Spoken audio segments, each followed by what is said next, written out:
اللهم صل على سيدنا مولانا محمد وعلى جد وآل محمد وبارك وسلم عليه. اللهم صل على سيدنا ومولانا محمد وعلى جد وآل محمد وبارك وسلم عليه. نحمده ونصلي ونسلم على رسوله الكريم.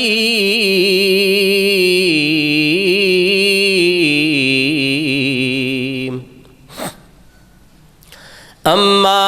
بعد فأعوذ بالله من الشيطان الرجيم ببركة بسم الله الرحمن الرحيم. قل رب ادخلني مدخل صدق واخرجني مخرج صدق واجعل لي من لدنك سلطانا نصيرا. فقد قال الله تبارك وتعالى في شان حبيبه صلی اللہ علیہ وسلم مخبرا وآمرا. ان اللہ وملائکتہ یصلون علی النبی یا ایہا الذین آمنوا صلو علیہ وسلموا تسلیما. اللہم صلی علی سیدنا ومولانا محمد وعلی آل سیدنا ومولانا محمد وبارک وسلم علیہ.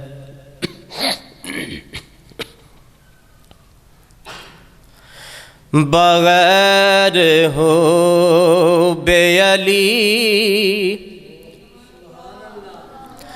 بغیر حب علی مدعا نہیں ملتا. بغیر حب علی مدعا نہیں ملتا. عبادتوں کا بھی ہرگز صلہ نہیں ملتا. عبادتوں کا بھی ہرگز صلہ نہیں ملتا. خدا کے بندو خدا کی قسم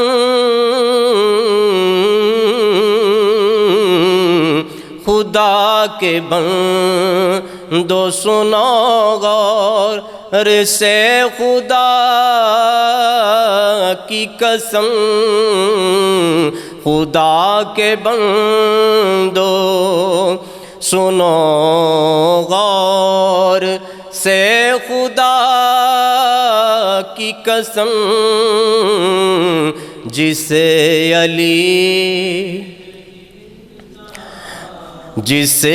علی نہیں ملتا اسے خدا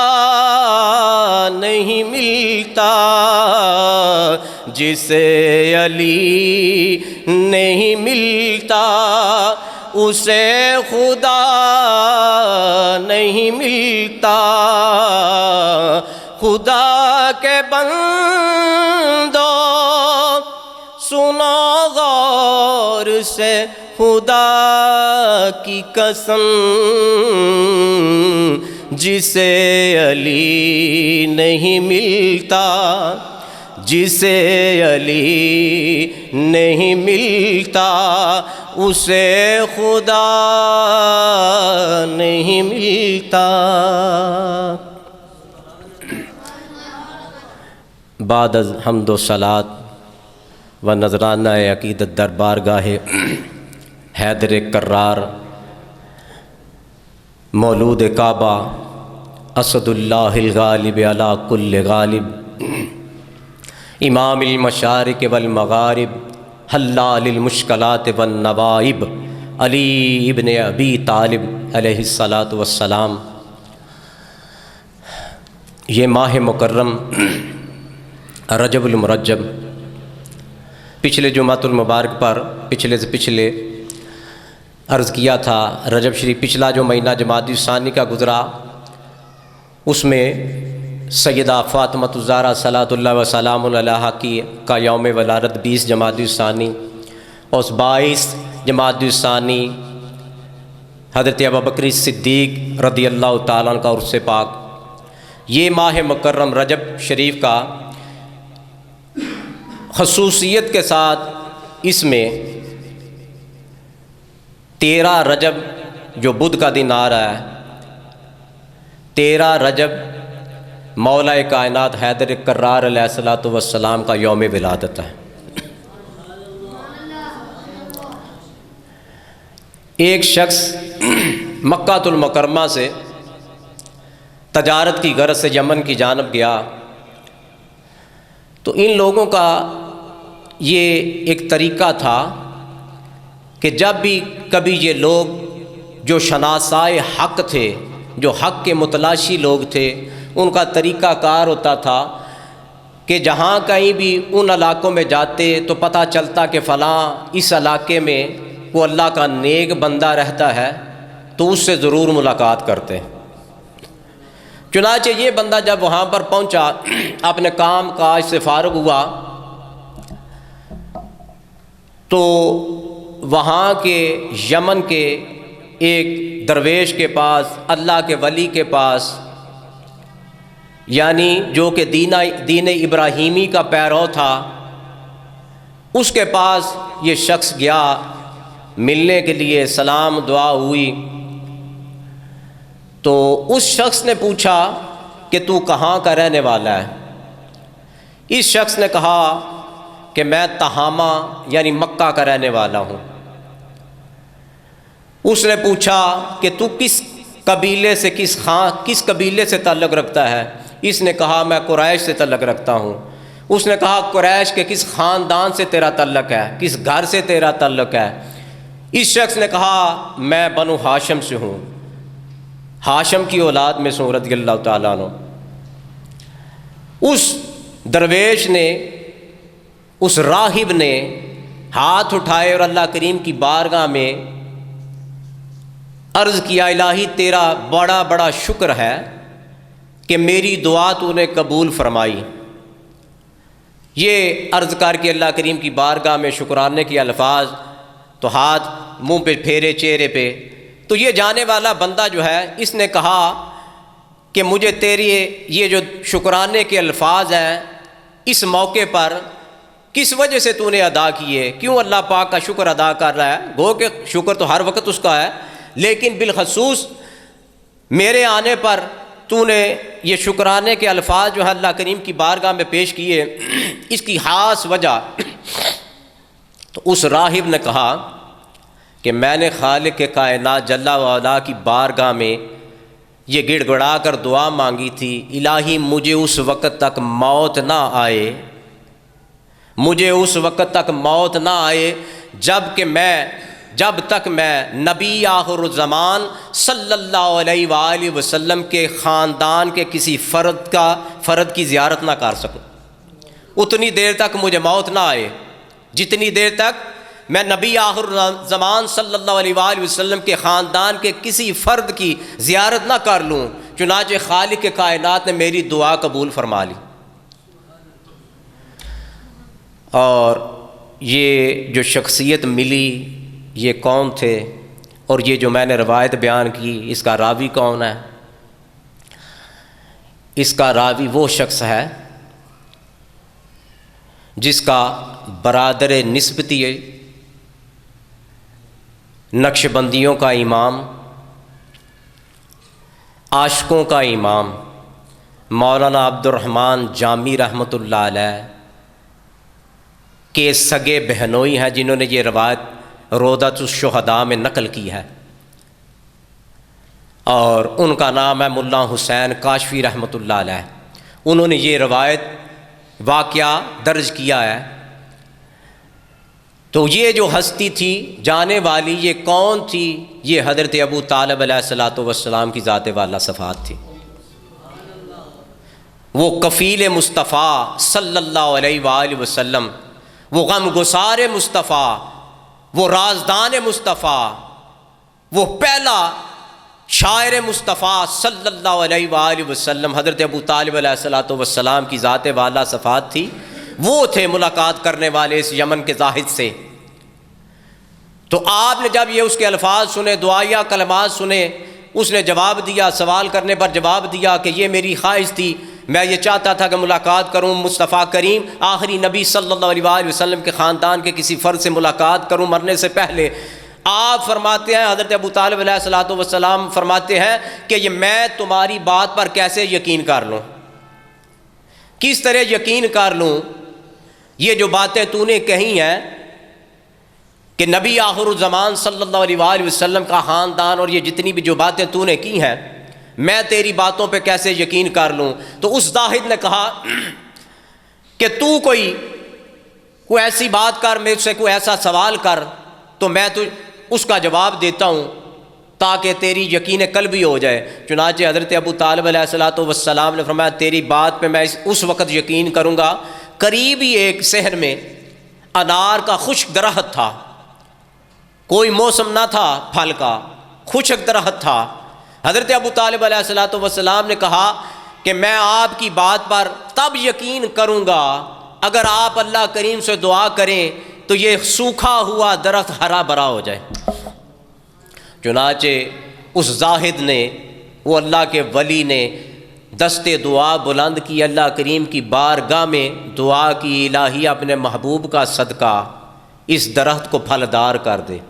چنانچہ حضرت ابو طالب علیہ الصلوۃ والسلام فرماتے ہیں خدا کی قسم وہ درخت، سوکھا ہوا درخت اسی وقت پھلدار ہو گیا، ہرا بھرا ہو گیا، اور اس نے خود ہی، اس زاہد نے خود ہی ایک انار خوبصورت سا اتار کر اس کے خوشے اس کو توڑ کر جو ہے نا دانے نکال کر میرے سامنے پیش کیے۔ حضرت ابو طالب علیہ الصلوۃ والسلام فرماتے ہیں خدا کی قسم نہ اس سے پہلے کبھی ایسا مزہ آیا، نہ اس کے بعد کبھی ایسا مزہ آیا، اتنا مزیدار تھا۔ چنانچہ یہ ملاقات ہوئی اور یہ اس پہ شہادت بھی مل گئی۔ تو جب واپس پلٹنے لگے تو اس زاہد نے کہا کہ میں نے یہ جو باتیں تمہارے ساتھ کی ہیں نا، نبی آخر الزمان صلی اللہ علیہ وآلہ وسلم کی نشانیاں کہ مکہ میں وہ تشریف لائیں گے، قریش کا قبیلہ ہوگا، بنو ہاشم کا گھر ہوگا، تو یہ ساری باتیں پہلی کتابوں میں، آسمانی کتابوں میں لکھی ہوئی ہیں، وہاں سے میں نے پڑھی ہیں، ہم سنتے آئے، ہم پڑھتے رہے، اور یہ لکھی ہوئی ہیں، منقول ہیں۔ اور ایک بات یاد رکھنا، میں نے ایک اور بات بھی پڑھی ہے، اور وہ یہ ہے کہ میں نے پڑھا ہے، کتابوں میں لکھا ہوا ہے کہ جب نبی آخر الزمان صلی اللہ علیہ وآلہ وسلم کی عمر مبارک 35 سال ہوگی تو نبی آخر الزمان صلی اللہ علیہ وآلہ وسلم کا وصی دنیا پر تشریف لائے گا،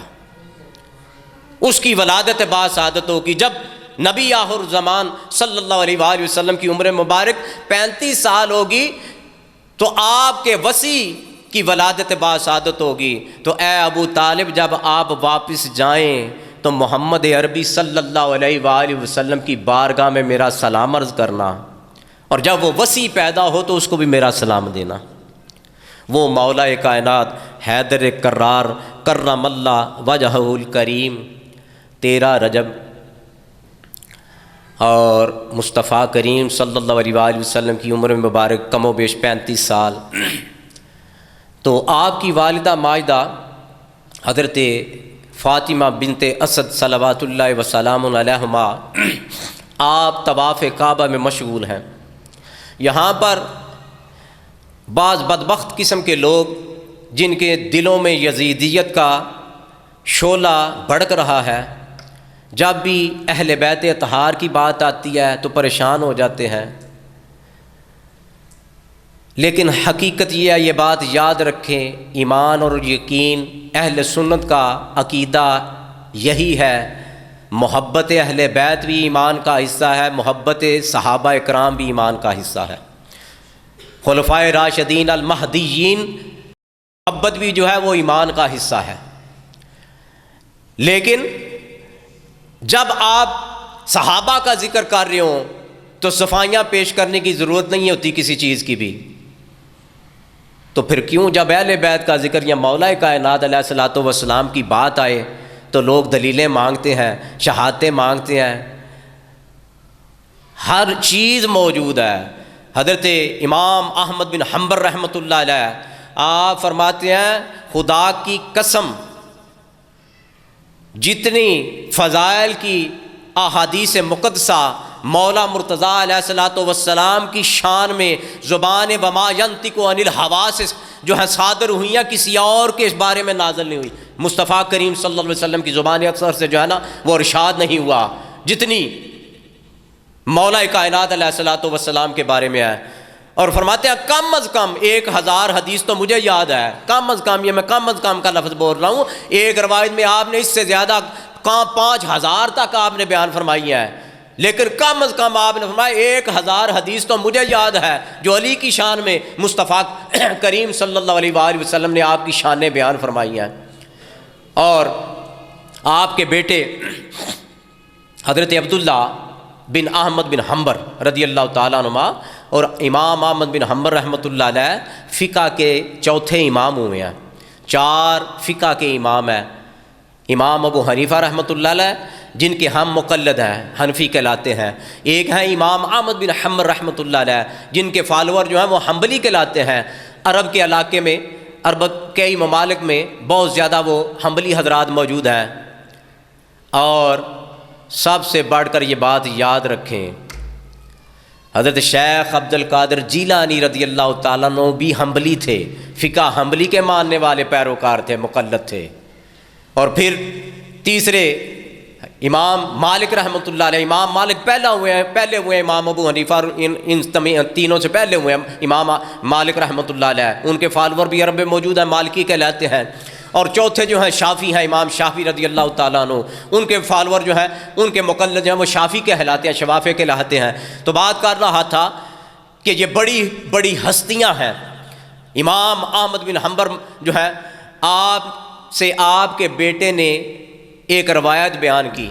حدیث صحابہ اکرام کا قول جو ہے وہ بیان کیا۔ عرض کیا بابا جان کہ یہ جو روایت بیان کی جاتی ہے، صحابہ اکرام فرماتے ہیں کہ جب ہم بیٹھتے تھے آپس میں، تو جب ہم گفتگو کرتے تھے تو ہم آپس میں کہتے تھے کہ سب سے افضل جو ہے حضرت ابو بکر صدیق ہیں رضی اللہ تعالیٰ عنہ، ان کے بعد حضرت عمر فاروق رضی اللہ تعالیٰ عنہ ہیں، ان کے بعد حضرت عثمان غنی رضی اللہ تعالیٰ عنہ ہیں۔ لیکن اس کے بعد صحابہ اکرام خاموش ہو جاتے تھے، اس سے آگے نہیں چلتے تھے۔ اب یہ دیکھیں سوال کرنے والا بیٹا احمد بن حنبل رضی اللہ تعالیٰ عنہ کا ہے، وہ عام بندہ نہیں ہے۔ امام احمد بن حنبل کا بیٹا بھی فقیہ ہے، اور وہ بیٹا سوال کر رہا ہے والد گرامی سے کہ بابا جان کیا بات ہے، ان 3 ہستیوں کا ذکر تو کیا لیکن مولا کائنات علیہ الصلوۃ والسلام کا ذکر نہیں اس روایت میں ملتا۔ تو امام احمد بن حنبل رحمۃ اللہ علیہ نے سر اٹھایا، فرمایا اے بیٹا، علی کو ان کے صحابہ کرام کا تو وہ مقام اپنی جگہ پر ہے، لیکن علی المرتضیٰ مصطفیٰ کریم صلی اللہ علیہ وآلہ وسلم کے گھر کا فرد ہے، وہ اہل بیت اطہار میں سے ہے۔ یعنی مانا کیا، اس کی اپنی شان ہے مولا کائنات علیہ الصلوۃ والسلام کی۔ وہ مولا کائنات علیہ الصلوۃ والسلام، وہ 2 جمعے پہلے میں نے عرض کیا تھا سیدہ سلام اللہ علیہا کے حوالے سے، شادی کے حوالے سے، کہ مولا کائنات علیہ الصلوۃ والسلام کے ساتھ سیدہ فاطمہ الزہرا سلام اللہ علیہا کا نکاح خالق کائنات نے آسمانوں پر منعقد فرمایا۔ جس کا نکاح خالق کے کائنات خود سیدہ سلام اللہ علیہا کے لیے علی کو پسند کرے، وہ حیدر قرار، اس کی شان کیا ہے؟ شاہ عبد الحق محدث دہلوی رحمۃ اللہ علیہ در مدارج النبوت میں وہ رقم کرتے ہیں، لکھتے ہیں یہ واقعہ شادی کا جو ہے نا سیدہ فاطمہ الزہرا سلام اللہ علیہا کا اور مولا کائنات علیہ الصلوۃ والسلام کے ساتھ شادی جب ہو چکی، رخصتی ہو گئی، تو مصطفیٰ کریم صلی اللہ علیہ وآلہ وسلم دوسرے دن سیدہ سلام اللہ علیہا کے حجرے میں تشریف لائے، اور کہاں اتنا دور تو حجرہ تھا نہیں، یہ مصطفیٰ کریم صلی اللہ علیہ وآلہ وسلم کا حجرہ ہے نور ابی، جہاں آقا کریم صلی اللہ علیہ وآلہ وسلم کی قبر مبارک ہے، یہ حجرہ مصطفیٰ سیدہ عائشہ صدیقہ سلام اللہ علیہا کا حجرہ، اور بالکل اس کے ساتھ جو ہے آج بھی موجود ہے حضرت فاطمہ الزہرا سلام اللہ علیہا کا حجرہ، آج بھی بالکل ساتھ موجود ہے، کریم آقا۔ لیکن بیٹی کی محبت، کون سی بیٹی کہ جس کے بارے میں مصطفیٰ کریم صلی اللہ علیہ وآلہ وسلم فرمایا الفاطمہ تو بدا تو منی، فاطمہ میرا جگر ہے، ٹکڑا نہیں، یہ لفظ بدا یا بدا دونوں تو رہ آتے ہیں، یہ مطلق جگر یعنی میرا دل ہے۔ تو جو مجھے سمجھ آئی، اس میں کوئی شک نہیں، مصطفیٰ کریم صلی اللہ علیہ وآلہ وسلم کی حقیقت کو کوئی نہیں جانتا، یہاں تک کہ حضرت ابوبکر صدیق رضی اللہ تعالیٰ عنہ کو مخاطب کر کے مصطفیٰ کریم صلی اللہ علیہ وآلہ وسلم فرمایا یا ابا بکر لم یعرفنی حقیقتاً غیر ربی، اے ابو بکر میری حقیقت سوا میرے رب کے کوئی نہیں جانتا۔ اور حضرت ابوبکر صدیق رضی اللہ تعالیٰ عنہ کا نام خاص کر کے کیوں لیا؟ بقیہ صحابہ بھی موجود تھے، کیوں نام لیا؟ اس لیے نام لیا کہ ابو بکر صدیق رضی اللہ تعالیٰ شروع سے بچپن سے لے کر لڑکپن، جوانی، نبوت کا دور، سارا سفر خضر میں ساتھ رہے، کہیں ایسا نہ ہو کہ کہیں ابو بکر صدیق رضی اللہ تعالیٰ عنہ کی زبان سے نادانستہ یہ لفظ نہ نکل جائے کہ میں محمد عربی صلی اللہ علیہ وآلہ وسلم کی حقیقت کو جانتا ہوں، چونکہ میں ساتھ رہا ہمیشہ۔ اس لیے مصطفیٰ کریم صلی اللہ علیہ وآلہ وسلم نے آپ کو مخاطب کر کے فرمایا کہ اگر ابو بکر میری حقیقت نہیں جانتا اب تو باقی دنیا کیا جانے گی میری حقیقت، میری حقیقت سوا میرے رب کے کوئی نہیں جانتا۔ تو عرض کر رہا تھا کہ نکاح منعقد ہوا، مصطفیٰ کریم صلی اللہ علیہ وسلم، ساتھ ہی گھر ہے، ساتھ ہی حجرہ ہے سیدہ سلام اللہ علیہا کا، بدعت و منی، جگر۔ اب میں جو بات کرنی جہاں پر چھوٹی سی کار کے صرف اشارتاً ختم کرتا ہوں کہ دل مصطفیٰ صلی اللہ علیہ وآلہ وسلم جب شب معراج انشاءاللہ اسی مہینے میں معراج شریف کا بھی ذکر آئے گا، مصطفیٰ کریم صلی اللہ علیہ وآلہ وسلم کا شق صدر سینہ چاک 3 دفعہ ہوا، تیسری مرتبہ جو ہے نا وہ جب شب معراج جانے لگے تو اس وقت آپ کا سینہ مطہرت علم نشرح کی چھاتی کو جبریل امین نے آپریٹ کیا۔ وہ کائنات میں سب سے پہلی اوپن ہارٹ سرجری جس کو کہا جاتا ہے نا، وہ مصطفیٰ کریم صلی اللہ علیہ وسلم کیا۔ پہلے بچپن میں ہوئی جب حضرت حلیمہ سعدیہ رضی اللہ تعالیٰ عنہ کے ہاں تھے، پھر ایک دوسرے موقع پر یہ تیسرا موقع تھا۔ بہرحال کہنا جو میں چاہتا ہوں، کریم آقا صلی اللہ علیہ وآلہ وسلم نے جو جبریل امین نے سینہ اطہر کو چاک کیا، فرشتے آئے، فرمایا وہ تشت نوری لائے، سارا کچھ انڈیل دیا، دل اطہر کو زمزم سے دھویا، نور علی نور ہو گیا، اس میں انوار و تجلیات ربانی کو انڈیل دیا گیا، پھر اس کو جو ہے اب یہ سارا معاملہ دل اطہر مصطفیٰ باہر نکالا ہوا تھا، قلب اطہر باہر نکال کر فرشتے یہ کام کر رہے ہیں سارا۔ یہاں پر قابل غور نکتہ جو ہے میں کہنا چاہتا ہوں، مصطفیٰ کریم صلی اللہ علیہ وآلہ وسلم کی ذات والا صفات قلب اطہر کی بھی محتاج نہیں ہے، اپنی حیات کے لیے قلب اطہر کی بھی محتاج نہیں ہے، قلب اطہر تو باہر لے جایا گیا، لیکن کریم آقا صلی اللہ علیہ وآلہ وسلم سارا ایک ایک لمحہ سب ظاہر جو ہے جو سارا مشاہدہ فرما رہے ہیں۔ بس اسی کو سامنے آپ نے رکھیں ذہن میں، تو جگر مصطفیٰ دوسرے کا شانے میں ہے، دل مصطفیٰ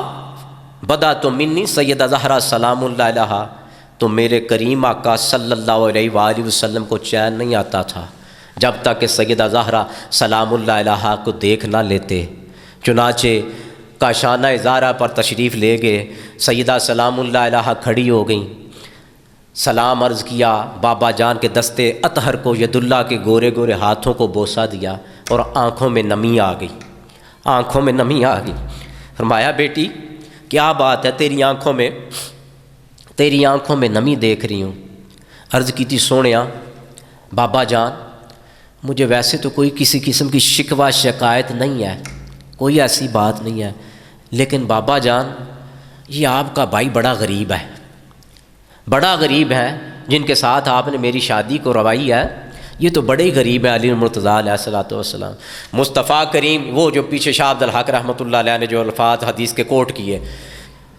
کہ جب یہ عرض کیا نا سیدہ سلام اللہ علیہا نے، تو مصطفیٰ کریم صلی اللہ علیہ وآلہ وسلم نے فرمایا، اے میری بیٹی خدا کی قسم، خالق کائنات نے، پوری خالق اپنی مخلوق میں سے دو ہستیوں کو پسند فرمایا، ایک کو تیرا باپ بنا دیا، دوسرے کو تیرا خامند بنا دیا۔ وہ حیدر کرار کرم اللہ وجہہ الکریم، وہ ذات والا صفات جن کی ولادت سعادت 13 رجب اس مہینے کی 13 تاریخ کو ابتداءً میں نے آیا کریمہ تلاوت کی، ترجمہ کر کے انشاءاللہ بقیہ مضمون آئندہ جمعہ پر عرض کروں گا کہ خالق کائنات نے حضرت موسیٰ علیہ الصلوۃ والسلام نے اللہ کریم کی بارگاہ میں عرض کی، الہی مجھے میرا وزیر عطا فرما دے، تو اللہ کریم نے حضرت ہارون علیہ الصلوۃ والسلام کو موسیٰ علیہ السلام کا وزیر بنا دیا۔ موسیٰ علیہ السلام دعا کر رہے ہیں، الہی مجھے کوئی مددگار، میرا ہمدرد، میرا وزیر عطا فرما، لیکن مصطفیٰ کریم صلی اللہ علیہ وآلہ وسلم نے اللہ کریم کی بارگاہ میں یہ الفاظ عرض نہیں کیے، الہی مجھے کوئی مددگار عطا فرما، خود خالق کائنات نے فرمایا، اللہ کریم نے خود فرمایا، اے میرے محبوب قل رب ادخلنی مدخل صدق واخرجنی مخرج صدق، اے محبوب مجھ سے دعا مانگ، قل رب ادخلنی، مجھ سے کہہ دعا مانگ، الہی مجھے یہاں سے صدق والی جگہ سے نکال کر صدق والی کسی جگہ میں لے چل، یعنی مکہ سے نکال کر مدینہ طیبہ، اشارہ اس طرف ہے، اور عرض کیا الہی وجعلنی من لدنک سلطانا نصیرا، اور الہی مجھے اپنی بارگاہ سے مددگار عطا فرما، اپنی بارگاہ سے مددگار عطا فرما۔ خالق کائنات نے وہ مددگار مولا کائنات علیہ الصلوۃ والسلام کی صورت میں اللہ کریم نے 13 رجب کو، گو کہ یہ آیا کریمہ بعد میں نازل ہوئی، لیکن یہ اس کا اظہار جو ہے پہلے نظر آ رہا ہے، وہ مولا کائنات حیدر کرار اسد اللہ الغالب علی کل غالب، وہ مولا کائنات علیہ الصلوۃ والسلام آنکھ کھولی جب ولادت باسعادت ہوئی، سیدہ فاطمہ بنت اسد آپ کی والدہ ماجدہ سلام اللہ علیہا آپ کو اٹھا کر واپس انشاءاللہ بقیہ تفصیل عرض کروں گا، خانہ کعبہ میں ولادت کیوں ہوئی، کیا وجہ تھی، چنانچہ جب لے کے آئیں مصطفیٰ کریم صلی اللہ علیہ وآلہ وسلم کو پتہ چلا، کریم آقا صلی اللہ علیہ وآلہ وسلم شادہ خوشی کے ساتھ مولا کائنات حضرت ابو طالب علیہ الصلوۃ والسلام کے گھر تشریف لائے، فرمایا چچی جان سنا ہے خالق کائنات نے مجھے بھائی عطا فرمایا، چونکہ میرے کریم آقا صلی اللہ علیہ وسلم در یتیم تھے، اکیلے تھے، تو خوشی تو ہوتی ہے نا، تو آپ نے فرمایا، تو جب فرمایا تو حضرت فاطمہ بنت سلام اللہ علیہا لا کر پیش کیا، عرض کیا اللہ نے بھائی تو بڑا خوبصورت عطا فرمایا، لیکن افسوس لگتا ہے یہ نابینا ہے، آج 3 دن ہو گیا اس نے آنکھیں نہیں کھولی۔ مصطفیٰ کریم فتبسم النبی صلی اللہ علیہ وآلہ وسلم، آقا کریم صلی اللہ علیہ وآلہ وسلم مسکرائے، فرمایا لائی چچی جان لائے۔ جب مصطفیٰ کریم صلی اللہ علیہ وآلہ وسلم کے ید اللہ کے گورے ہاتھوں پہ مولا کائنات آئے نا، تو لمس مصطفیٰ، جدید سائنس آج کی ٹیکنالوجی، یہ ریسرچ یہ کہتی ہے، پروو ہو چکا ہے یہ بات کہ ہر ایک چیز سے، پتھروں سے بھی شعاعیں نکلتی ہیں، ریز نکلتی ہیں، ویوز نکلتی ہیں، اور وہ اثر رکھتی ہیں، تو کیا دست مصطفیٰ صلی اللہ علیہ وسلم جس کے انگلیاں ڈبوئی جائیں تو پانی کے چشمے جاری ہو جائیں، وہ ید اللہ کے گورے ہاتھوں پہ مولا کائنات علیہ الصلوۃ والسلام آئے نا، تو آنکھیں کھول دیں، آنکھیں کھول دیں۔ مقصود یہ تھا، علی المرتضیٰ اور خالق کائنات کو یہ مقصود نہ تھا کہ علی دنیا پہ جائے اور کسی اور کو دیکھے، لیکن خالق کا مقصود یہ تھا کہ جب علی دنیا پہ جائے تو نگاہ کھولے، آنکھ کھولے تو پہلی نگاہ جو ہے تجلی چہرہ مصطفیٰ پہ پڑے۔ وہ حیدر کرار کرم اللہ وجہ الکریم۔ اللہ کریم اہل بیت اطہار کی محبت عطا فرمائے، غلامی عطا فرمائے، صحابہ کا ادب و احترام کرنے کی توفیق عطا فرمائے۔ وآخر دعوانا الحمدللہ۔